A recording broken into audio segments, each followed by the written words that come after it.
Shalom, it's Rabbi Alex, and these are my Torah thoughts. Today is Election Day. I'm recording it, and the title of these thoughts are Ending Winner-Take-All Politics. Sibling rivalry is as old as time, or at least as old as the Torah. From Cain and Abel, Isaac and Ishmael, Leah and Rachel, it is a fundamental part of our ancient narrative. This week's Torah portion, Toldot, features Jacob and Esau, twins who are anything but identical. Why can't they just get along? Why can't we just get along? Of course, the natural jockeying for position within the family structure lends itself to hatred and jealousy. But it is more than that.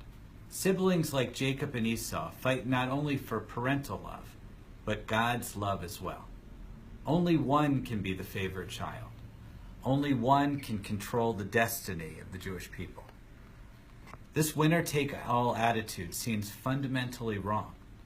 I'm reminded of what Dr. Ruben Hazan said when he came here a few years ago. He's the chair of the political science department at Hebrew University. Americans, he said, have countless choices of cereal, but only two for president. Disenfranchising half of the American population every election cycle may lead to better ratings, but it has a terrible effect on how we treat one another. It is easy to disparage Esau and build up Jacob, but when they finally reunite at the end of the saga, it always brings tears to my eyes. I can live with sibling rivalry. I can't live with something I'm going to call sibling fightery. For in contrast to what the biblical story seems to imply, God does not take sides. God's love is enough for us all.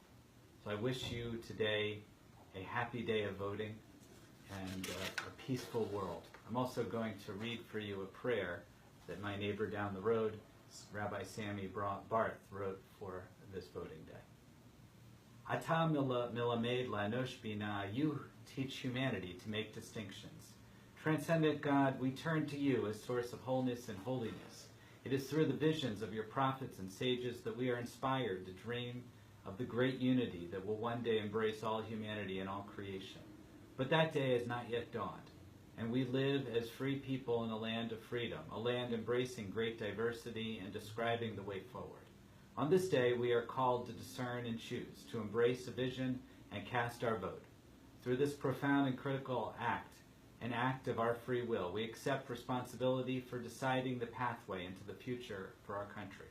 Grant us your gift, a pure heart of mind, that we might choose wisely, inspired by your teachings and the wisdom of those whose lives have been touched by your Spirit. Let our vote be inspired by love and not by rancor.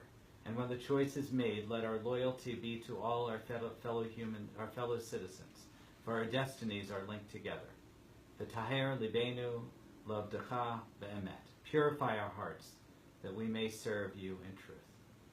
I wish you a beautiful rest of your week, peaceful week, a joyous week. Until next time.